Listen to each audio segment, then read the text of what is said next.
Bueno, mientras activamos la grabación, les voy dando la bienvenida a esta clase, linda clase.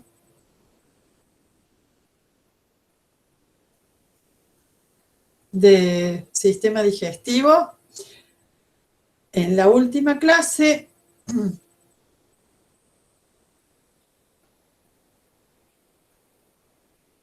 dejamos en cómo se producía la digestión y absorción de cada grupo. Por lo tanto, habíamos dejado más o menos establecido cómo se digerían y absorbían las proteínas y los glúcidos, ¿sí? No sé por qué está traduciendo esto, lo que digo.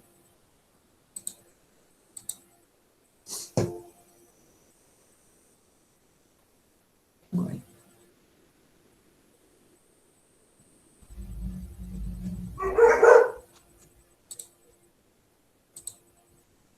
Ah, ahí está. Bueno, hay gente que se quiere unir. Listo. Bueno, hoy ¿qué nos toca? Entonces nos toca abordar cómo se realiza la digestión y la absorción de grasas, que es un poquito más complejo los pasos, pero es muy divertido también. Así que les voy a compartir ahora esta presentación.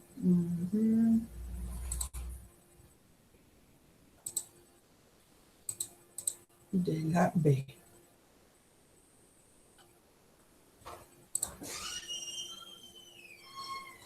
Ahora sí.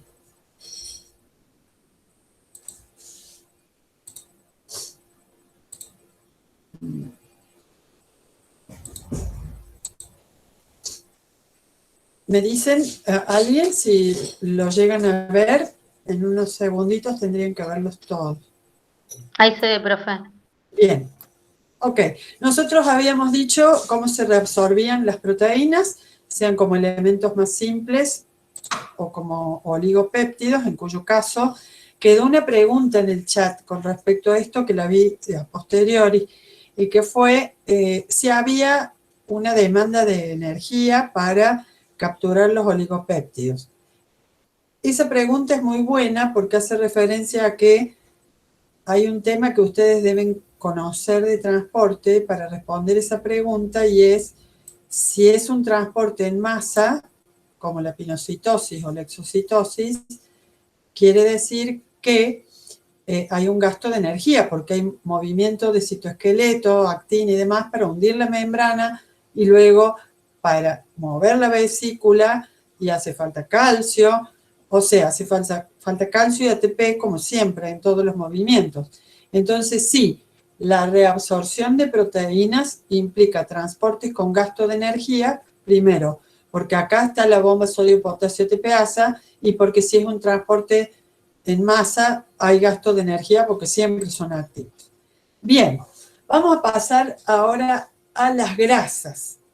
Resulta que las grasas son, como tienen este componente hidrófobo, si nosotros nos ubicamos en que estamos en el tracto digestivo, venimos del estómago, el estómago vuelca el quimoácido en el duodeno, y en el duodeno tenemos que cambiar el pH a pH alcalino.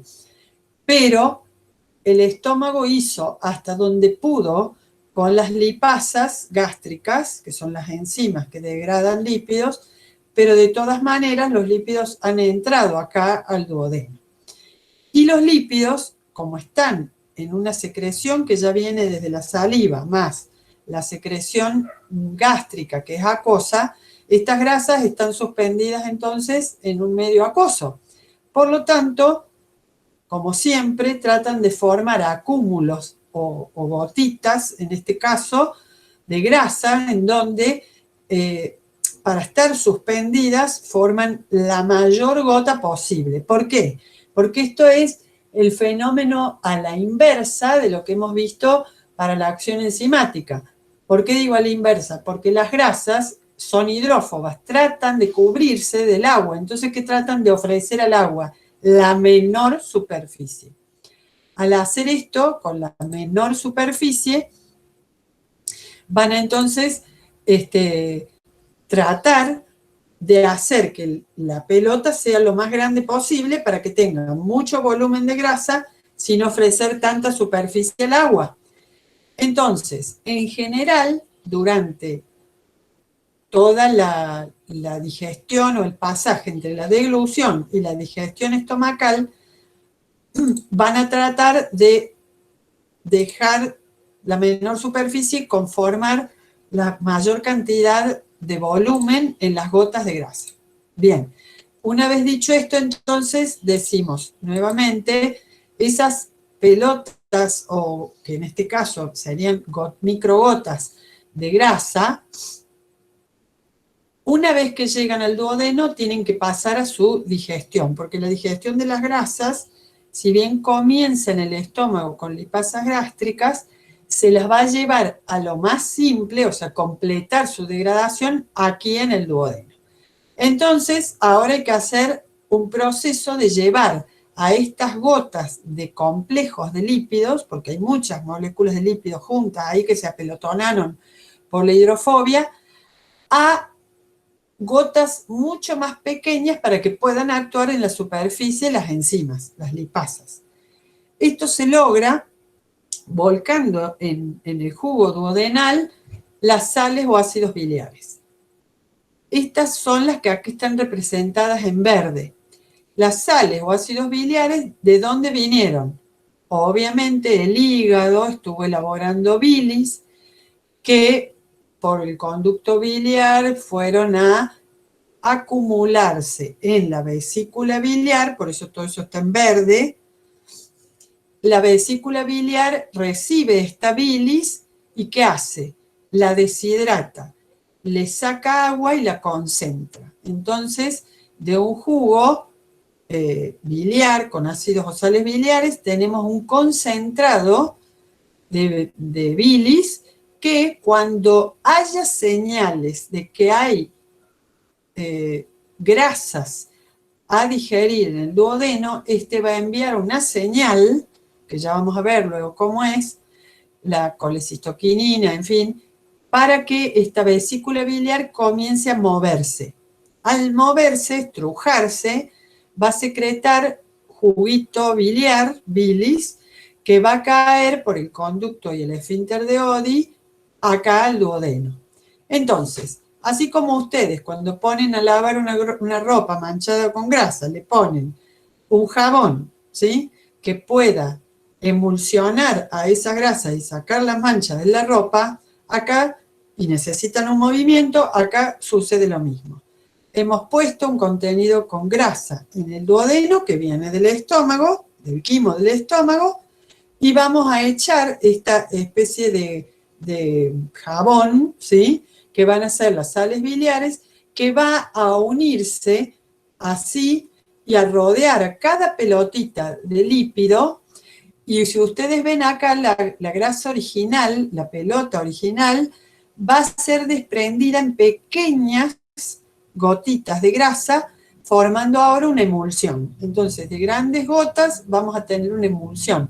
Miles de microgotitas de grasa que han sido separadas, emulsionadas por los ácidos biliares.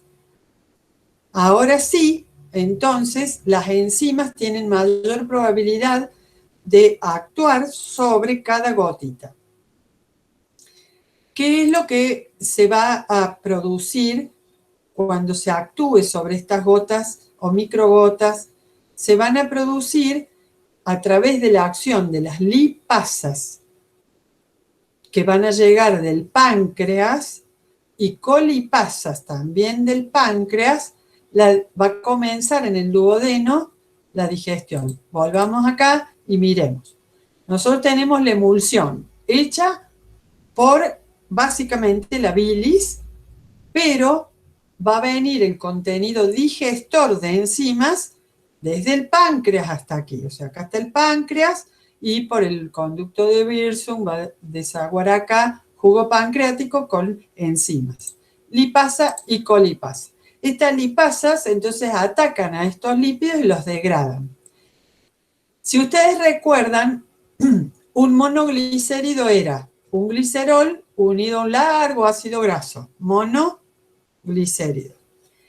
Si le agregábamos otro, teníamos un diglicérido. Y si le agregábamos otro ácido graso, teníamos un triglicérido. Este es el caso. Acá tenemos un monoglicérido y un triglicérido. Las lipasas y colipasas pancreáticas van a desmembrar o degradar esto dejando los ácidos grasos sueltos, libres. Y obviamente el glicerol o glicerina también. Entonces, ahí llegamos a lo más simple que podemos tener de lípidos. Si hubiera un complejo, por supuesto, de triglicéridos con fosfolípidos, también esto degradaría los fosfolípidos, los separaría de los triglicéridos y así. ¿Qué hacen los lípidos para continuar defendiéndose del medio acuoso? Formar micelas que son pelotitas, ¿sí?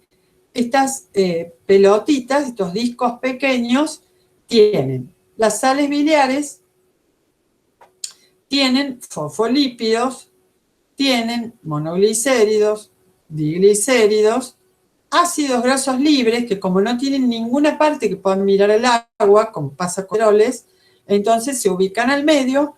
¿Y a quién encontramos también aquí? A don glicerol, que si ha sido desprendido de una molécula más compleja, queda suelto y entonces se tiene que meter dentro de la micela.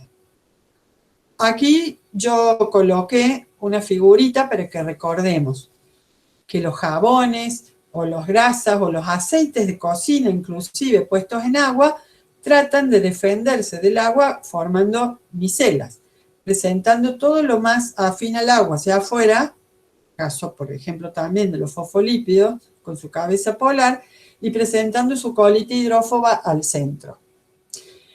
Las micelas también son utilizadas para terapéutica o para cosmética inclusive. Cuando uno quiere portar algún fármaco que tenga una cualidad así hidrófoba, o grasa, entonces uno puede, por tecnología en laboratorio, introducir a estas moléculas, hacer que penetren dentro de micelas transportadoras, como por ejemplo acá que se ha puesto un fármaco en azul, con 4 moléculas allá dentro de una micela, y entonces esta micela, que tiene una parte hidrofílica y una parte hidrófoba, así va a ser transportada dentro de, por ejemplo, el tubo digestivo y ser absorbida como tal, y entonces muy probablemente luego en el hígado se la degrade, desguace para liberar el fármaco. También esto se usa en la parte embrionaria, digamos, y también se usa en la cosmética, con el agua micelar, las cremas con micelas de no sé qué o de no sé cuánto, para que sea transportado ese fármaco, o en este caso ese cosmético, en la farmacocosmética, para que llegue a destino. Bien, una diferencia entonces entre la micela, que es un transportador donde se han acumulado solamente los lípidos ordenados en función de la repulsión al agua, y lo que es un kilomicrón, que es lo que absorbe la célula intestinal, es que el kilomicrón ya es una estructura organizada que ha sido formada con los lípidos absorbidos de esas micelas dentro de la célula absortiva intestinal o enterocito. O sea, la célula intestinal absorbió los lípidos. ¿Cuáles? Los que encontró como pelotitas, como micelas, o los que encontró libres en la luz intestinal, producto de la digestión. Todo lo más simple que encontró, la célula intestinal lo incorporó. Y la manera que tiene de poder organizarlos y luego enviarlos hacia el medio interno es armar un kilomicrón con proteínas que le aporta la propia célula. Esto no está en Silverstone, pero se los he puesto yo porque es bastante lindo y claro. Entonces, estas células le aportan proteínas que, como son proteínas acompañantes y que también median este transporte y esta organización, se les llama apoproteínas, hay de distintos tipos. La proteína del enterocito se organiza con los fosfolípidos, si los hay, por fuera, el colesterol y los triglicéridos dentro.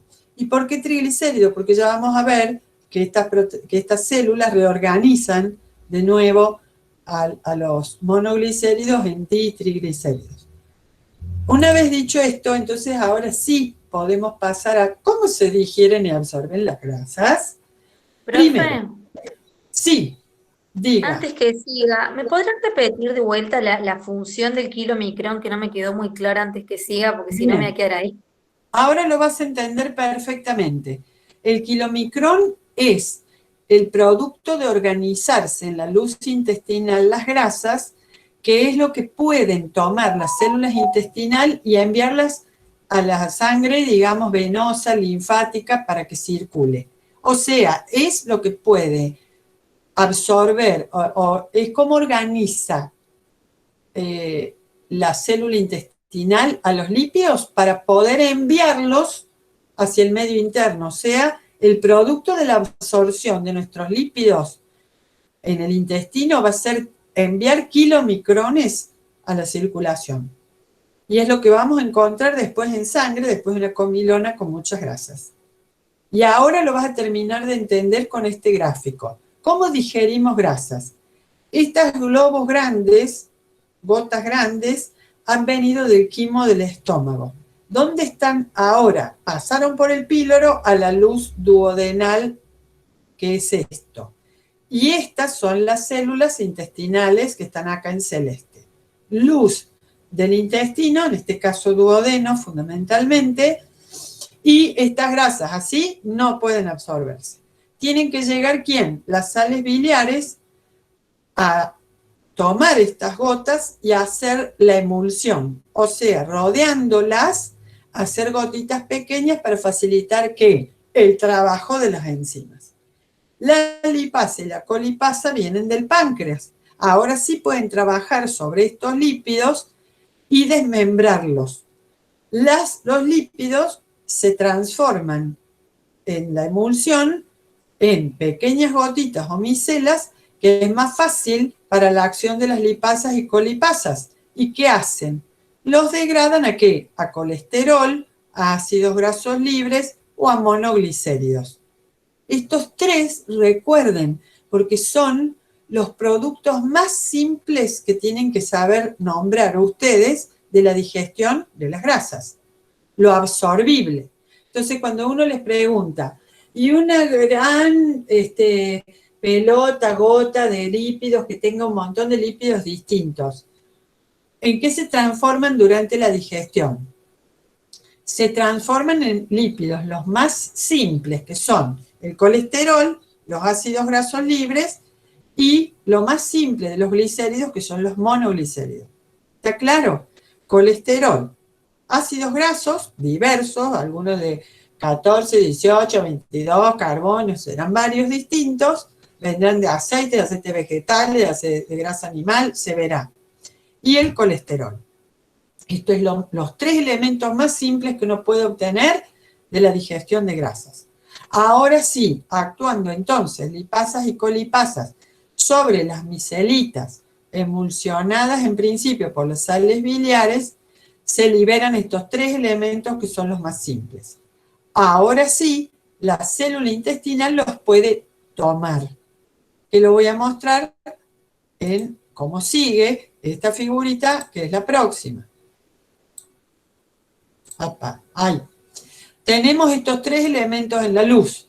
Las células intestinales tienen un aumento de la membrana apical para aumentar la absorción, o sea, las microvellosidades.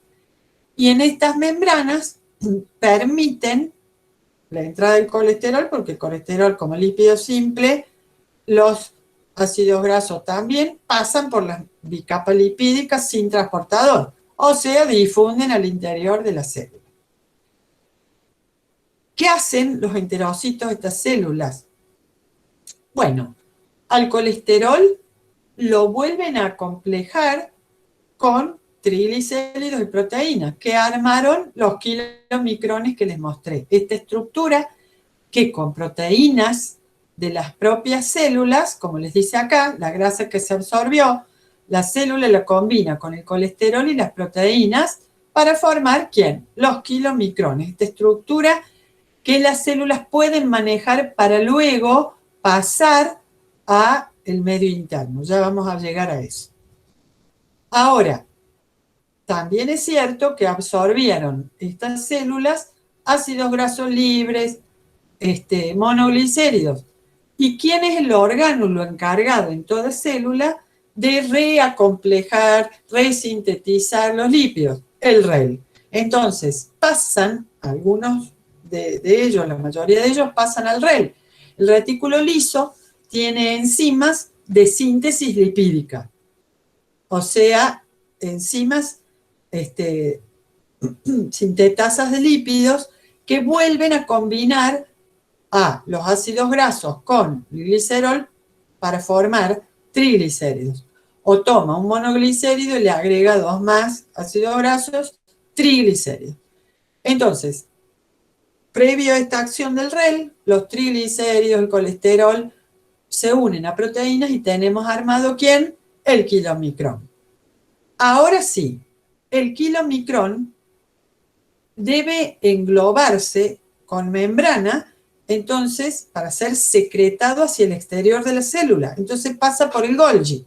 El Golgi le agrega una membrana y lo convierte en una vesícula de secreción que con calcio ATP plum afuera de la célula. Entonces, ¿qué hicimos nosotros? Nos comimos un hermoso asado grasoso, un hermoso choripán, lo que fuera, lo comenzamos a digerir en las lipasas gástricas. No es suficiente. Algunos más simples, gotas más simples van a llegar a nuestro duodeno. Ahí interviene el páncreas tirando su jugo pancreático con las lipasas pancreáticas ahora, y con el emulsionamiento que hace la bilis hepática, logramos tener digerido esto como elementos simples. O sea, colesterol, ácidos grasos libres, monoglicéridos. El colesterol más el producto de volver a reconstituir en el REL los monoglicéridos y los ácidos grasos en triglicéridos, más una estructura proteica que le da a la célula, tenemos el kilomicrón. Estructura que ahora es un transportador de lípidos que puede ser secretado hacia el exterior de la célula. Esta célula, no se olviden, que estaba acostadita o paradita en una de estas microvellosidades o vellosidades, en este caso, vellosidades intestinales. O sea que está dando la vueltita o en la punta de una vellosidad intestinal, y adentro de esa vellosidad, ¿quién había? Un capilarcito linfático, quilífero. Claro, porque el duodeno convirtió al quimopasta en quilo, una sopa nutritiva. En vez de una pasta, ahora es una sopa nutritiva. Y ese kilo que está absorbiéndose así, pasa al quilífero. Este quilífero toma los kilomicrones entre las uniones de las células, que son flojas, como valvulitas que se abren y se cierran. Entonces esos kilomicrones entran derecho a la linfa intestinal. Anótense estas cosas si no las retienen desde el gráfico. La linfa intestinal está cargada de grasas, kilomicrones, después de una comida rica en grasas. No va a los capilares. ¿Por qué? Porque estos lípidos, con esta linfa, termina yendo a procesarse en la sangre de porta del hígado y después va a pasar a la sangre venosa para llegar a la aurícula derecha. Bien, entonces acá tenemos todo el proceso, porque ahora voy a ir al laboratorio. O sea, nosotros tenemos que llegó una gran comilona de grasas, la digerimos, la absorbimos, la transformamos en kilomicrones. Los kilomicrones fueron a parar a la linfa del intestino. Entonces acá es importante recordar que esta linfa es la que termina en nuestro plasma, ¿sí?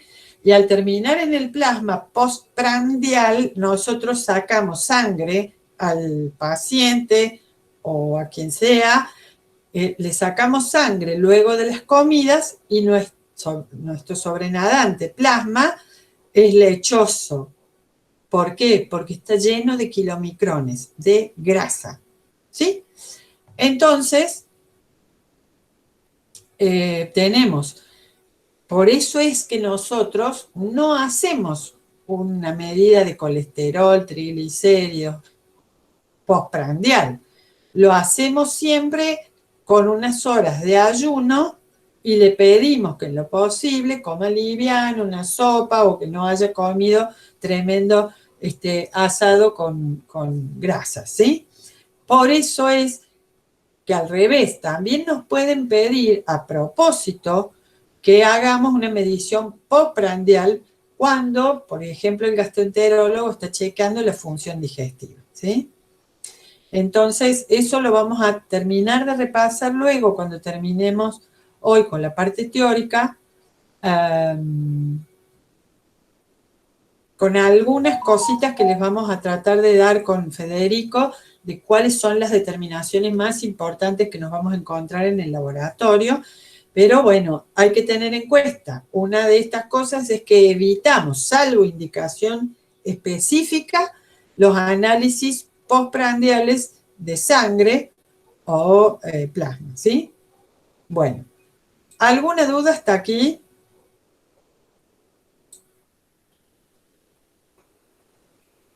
Profe, Sí, dale, Fati, yo anoté una cosa y me quedó como en el aire del dime. kilomicrón que decía que pasaba por el Golgi le agrega una membrana y la hace como una vesícula secretora, algo así. No, sí, una vez que el REL hizo recontrasíntesis de nuevo de lípidos, ahora está preparado para armarse el kilomicrón con las proteínas, pero esto, vos imaginate, es una pelota de proteínas con lípidos. No se puede hacer una salida punto a punto, no lo puede sacar un canal proteico o algo así, tiene que salir por exocitosis. Entonces, para sacarlo por exocitosis, la célula entiende que tiene que, como quien envía una encomienda, no puede ir suelto. Entonces, a mí me gusta decir que el aparato de Golgi es como que empaqueta la encomienda para que pueda salir. Nadie manda las cosas sueltas ni pasaría los controles. Entonces, la célula entérica sabe que para exocitar esos kilomicrones lo tiene que pasar por Golgi. Golgi le tiene que agregar unas colitas moleculares de señal, le tiene que poner la membrana y hacer la exocitosis. Porque si no, no entiende el aparato de exocitosis, que serían los microtúbulos que dan dirección, las proteínas transportadoras que tienen que agarrar a la vesícula y moverla caminando sobre los microtúbulos, no van a entender qué es lo que tienen que hacer. Entonces, solo Golgi sabe organizar este proceso. Y decir, bueno, ahora tenés membrana, tenés señal para que se una la proteína transportadora y llevarla a exocitosis. Entonces, todo eso lo hace Golgi, que se dice o resume empaquetando los productos de secreción. Entonces, de nuevo, el kilomicrón va a ser exocitado y para ello debe pasar por Golgi, que le va a agregar membrana y dirección para que sea exocitado no de nuevo hacia la luz intestinal, sino hacia el medio interno.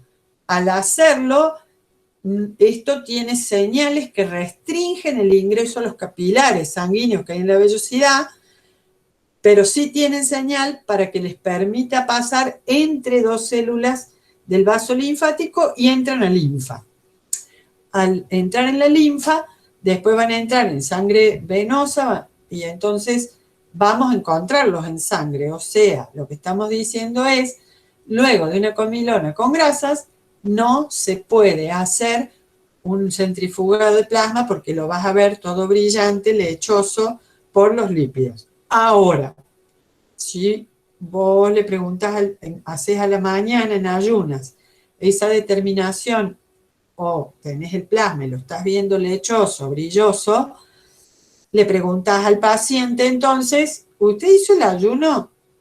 Bueno, uno aprende también en estas cosas a ver la carita, porque a veces uno se da cuenta con la experiencia que el paciente miente, que no pudo hacer el ayuno. Entonces uno ahí con toda la cancha le puede explicar, mira, yo tengo que tu sangre está como muy, como cargadita de grasas y no me gustaría informarlo y que crean que tenés algo que no está bien. ¿Hiciste realmente el ayuno? Si te dice que no, le decís que lamentablemente tiene que volver a repetir la prueba con el ayuno como corresponde.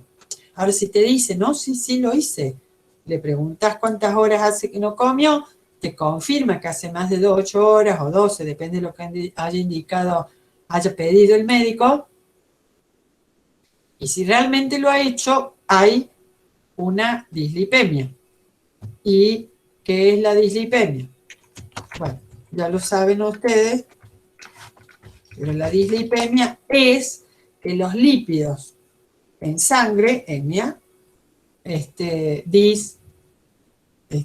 discordante o no armónico, dislipemia es un valor de lípidos por fuera del rango normal. Entonces, normalmente las dislipemias son por exceso, no por falta de lípidos, sino por exceso. Y ahí hay que ver si la dislipemia, bueno, lo vamos a ver en lípidos totales y después hay que empezar a discriminar. Todo lo que vimos en plasma de lípidos, eso es lo que habría que chequear. O sea, colesterol, colesterol total, colesterol HDL, colesterol LDL, para sacar el tema colesterol. Mínimo triglicéridos, porque es el otro que se maneja en la absorción y que se transporta mucho en sangre. Te pueden pedir, si amplían el pedido, una discriminación mayor entre glicéridos, o sea, triglicéridos y otros, que serían monoglicéridos, diglicéridos, y así vamos haciendo todo el perfil lipídico del plasma. Sí, bueno, ahí se discriminan un poco mejor para que, por ejemplo, se pueda discriminar si hay un problema biliar, o sea que sería hepatobiliar, o si es un problema de insuficiencia pancreática, ¿no? Bien. Acá hay una pregunta que creo que no respondí. Claro, dice la Palo, sería como la oficina de correo, el Golgi. Claro, es el que empaqueta y dice, pone señales moleculares para, esto va para tal y esto va para allá, esto va para exocitosis, para aquel lado, y es muy interesante, tremendamente interesante, uno no tiene tiempo acá, esto de las señales moleculares que cada orgánulo le pone a las cosas para que sepa que se tienen que quedar dentro del citosol, que tienen que entrar otro orgánulo, que tienen que entrar al Golgi, que no tienen que entrar al Golgi y la membrana directo, y con qué dirección. Es todo un mundo increíble. Profe, los kilomicrones salen, dice Lara, en su totalidad de la célula intestinal a la linfa o también a los capilares sanguíneos. No, no, no. En intestino, los kilomicrones tienen prohibido el ingreso al capilar sanguíneo. Van directamente al quilífero, que es del linfático. Yes. Profe, Sí, sí. tengo una pregunta. ¿El 100% de las grasas pasa por todos estos procesos? Sí. O a Sí, lo que, o sea, a lo que me ver, refiero. ¿Todos depende llegan a ser también. kilomicrones y pasar por Golgi, por ejemplo? Si se van a absorber, sí. El tema es que si Bien, vos te comiste medio kilo de matambre grasoso, 4 chorizos y encima helado de postre con más grasas y cosas, recordemos que la leche y las cremas tienen grasa animal. Bueno, depende de tu capacidad digestiva, no todos somos iguales. Algunos son más flojitos de hígado, más flojitos de bilis, otros tienen digestivo más potente. Por eso la respuesta sería, si comiste adecuadamente a tu capacidad digestiva, el 100% va a ser llevado a lípidos simples, el 100% a kilomicrones, el 100% va a pasar a la linfa, y el 100% de esas grasas en linfa van a ser procesadas por el hígado y cada célula luego tomará lo que requiera. Si te excediste, obviamente el exceso va a ir a heces. El exceso va a seguir por el tracto gastrointestinal y va a terminar en heces. Dicho esto, de paso, ya que me diste el pie, ¿quién era la que me preguntó, perdón? Luz. Ahí no escuché. Bueno. Yo, María Luz, profe. Oh, bueno, Luz. Entonces, ya que me diste el pie, aclaro. Cuando uno observa heces blanquecinas y brillosas, heces blancuzcas, blancuzcas y brillantes, en realidad blancuzcas no son amarillo pálido, ¿sí? Si uno observa heces amarillo pálido y brillantes, es un signo inequívoco de mal funcionamiento hepático o hepático biliar. ¿Por qué? Es más, la persona que tuvo hepatitis, aunque sea la hepatitis C común, sabe que una de las cosas con las que se asustó fue ver que su caquita era toda blanca, pareciendo un pisado de garbanzos, así. Y brillante. ¿Por qué? Porque al haber insuficiencia hepático-biliar, no se está alcanzando a digerir bien las grasas porque la bilis no alcanzó a hacer el emulsionamiento. Entonces las enzimas alcanzan a actuar solo en la superficie, pero no llegan a desdoblar toda la gota o toda la micela. Entonces, la consecuencia de eso es que las grasas no son digeridas y pasan por el resto del intestino delgado, colon, y entonces abrillantan como si uno hubiera aceitado la heces, ¿sí? O sea, las heces aceitosas, porque salieron las grasas sin digerir y por lo tanto no se absorbieron. ¿Y por qué el color claro? Porque como no hubo buena secreción biliar, esas secreciones biliares no terminan dando el color típico que tiene que darle a las heces, la actividad bacteriana y demás. Entonces son heces más claras porque no hubo bilis suficiente y brillosas porque están como bañadas en aceite, más bien bañadas, no, serían todas llenas de aceite y brillan. Esto, ahí está Federico aportando. En el laboratorio, dice, se realiza el examen de materia fecal de eso, denominado esteatocrito, porque el síndrome que estoy describiendo, estaba por anotar el nombre, es la esteatorrea. El paciente, dice Federico, debe traer 3 muestras de materia fecal de diferentes días de fecación. Sí, se ponen en un frasquito 3 muestritas sacadas de las heces y se observan. El fenómeno que estoy describiendo y que dice Federico, la esteatorrea es el fenómeno y el esteatocrito sería analizar las heces para ese, bueno, obviamente su análisis visual nomás por el color, por el brillo y luego el contenido graso y demás. Muy bien. Entonces, volvemos aquí, solo para terminar este tema. Acá vuelvo a destacar, para los que preguntaban, el Golgi empaquetó kilomicrón, hizo exocitosis y esto está indicando que al capilar sanguíneo está prohibido el ingreso en eso rojo, es una inhibición.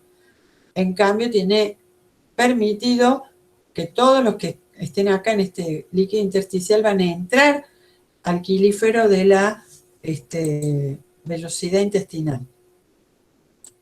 Y ni hablar del olor, dice Federico, que claro, y sí, las bacterias cambian y utilizan ahora como alimento, digamos, bacteriano, estas heces que no son habituales en el colon, allí tienen tiempo de hacer fermentaciones y demás, que generan mucho más olor que solo la dieta pobre en lípidos llegando al intestino. Bueno, para terminar con las digestiones y absorciones. Bueno, no hace falta digerir los iones y el agua, solamente absorberlos. En este caso, primero el hierro. Ojo con esto. A la luz del intestino, si digo que llega hierro de la dieta, es hierro libre de la dieta o producto de la digestión de la dieta, que obviamente se permite el ingreso hacia el medio interno. Acá hay una proteína transportadora membranal que le permite el ingreso al hierro ferroso. Pero acá dice hemo. Guarda con esto, porque estamos hablando de un hemo en la luz intestinal. Entonces, acá ojo que este hemo no es el hemo que se está degradando en el hígado, que comenzó en el sistema mononuclear fagocítico, que lo lleva biliverdina y su ulterior. Este hemo es de la sangre de la que hemos comido con la dieta.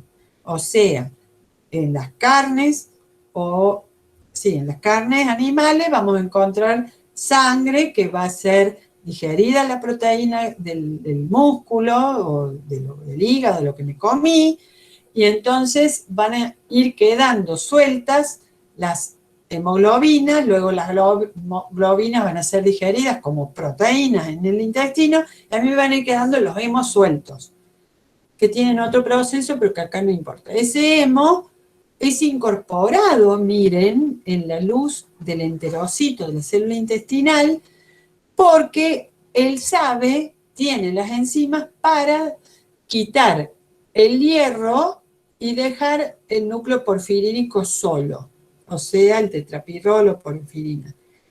Y ese hierro entonces es incorporado. El resto de la porfirina, nosotros sabemos que sí o sí, en el ciclo enterohepático era absorbido por la célula intestinal y por circulación llegaba de nuevo al hígado para su procesamiento. Así que acá yo no me voy a demorar más porque ustedes en todo caso vuelven a ver eso.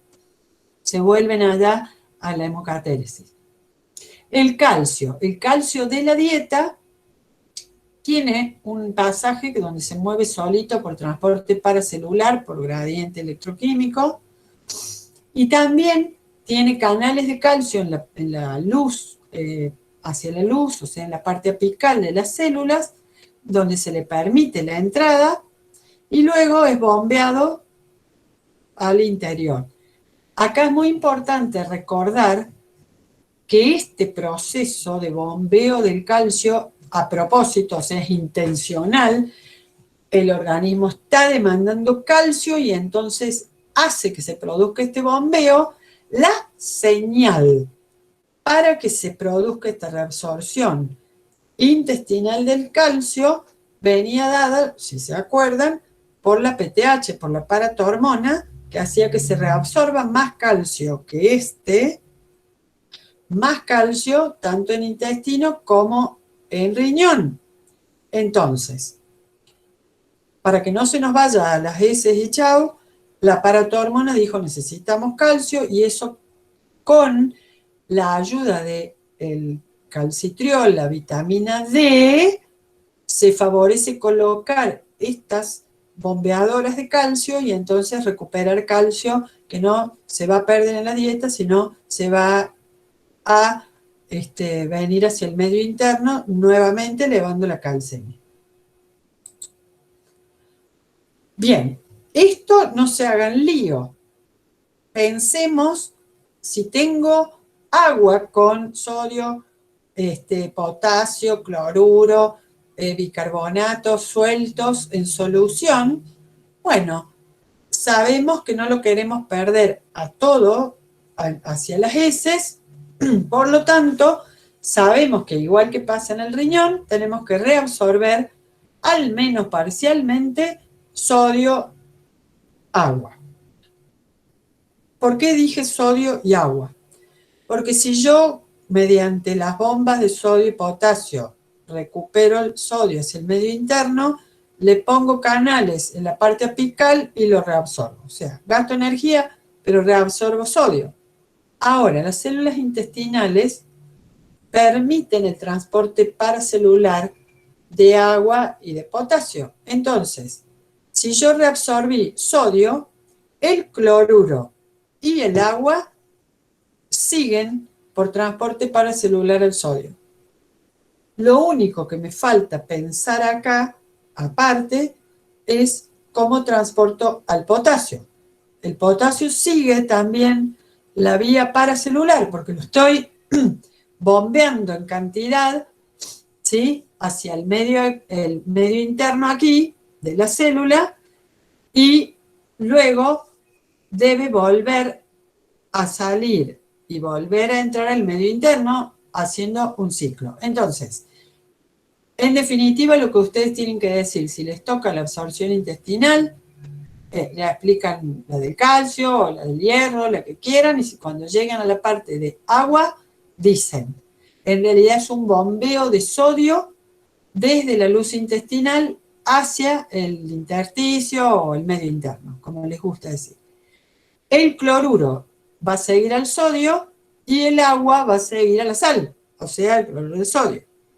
El potasio fue intercambiado con el sodio, pero es abundante luego en el medio externo, entonces a demanda vuelve por transporte paracelular con el agua a entrar al medio interno. De esa manera son grandes cantidades a todo lo largo de, esto es una sola célula, a todo lo largo de todo el intestino delgado y todo el intestino grueso, que se va a reabsorber el agua, mediado por seguir el agua a las sales, a los solutos, a los electrolitos, como le quieran decir, ¿sí? Muy bien. Para finalizar, nos queda decir entonces qué sucede con los ácidos nucleicos. Ya vamos a ver, los ácidos nucleicos,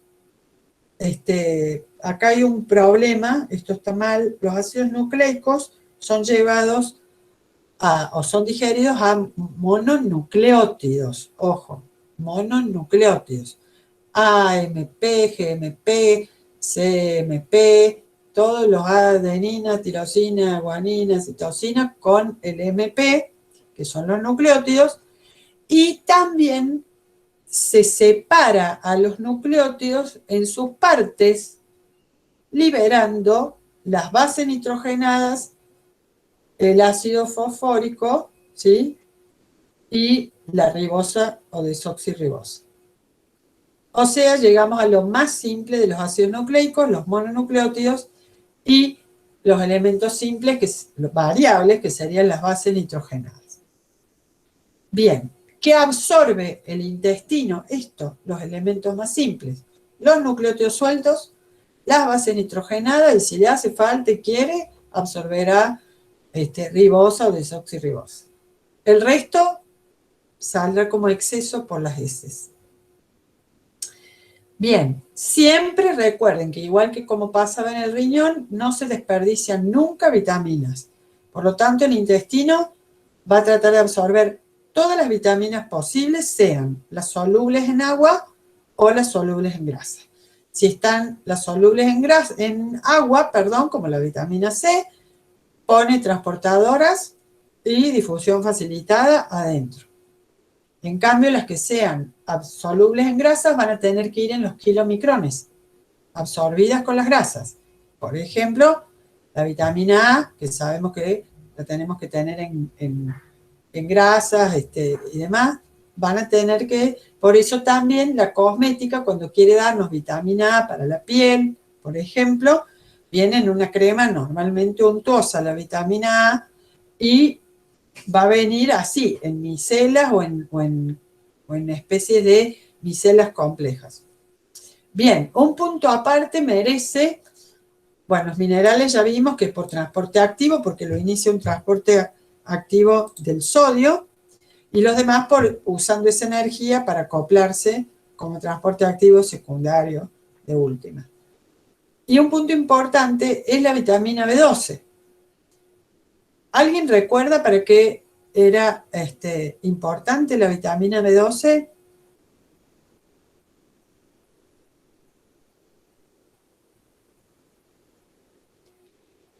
Para completar la maduración o transformación de ¿quiénes?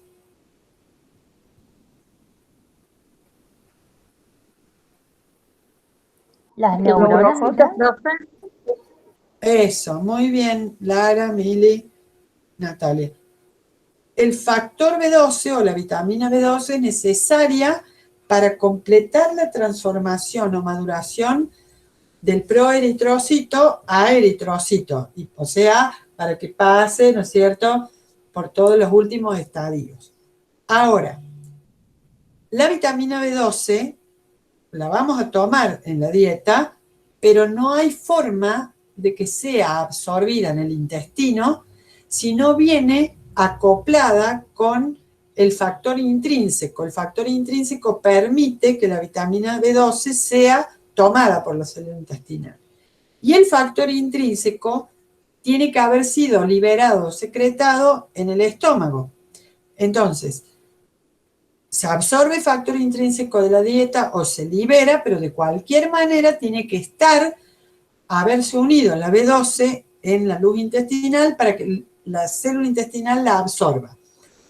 Si no hubiera suficiente aporte de la B12 en la dieta, una desnutrición, por ejemplo, entonces, al no haber absorción de B12, puede dar una inmadurez, digamos, crónica de los glóbulos rojos, dándonos una anemia. Eso recordemos.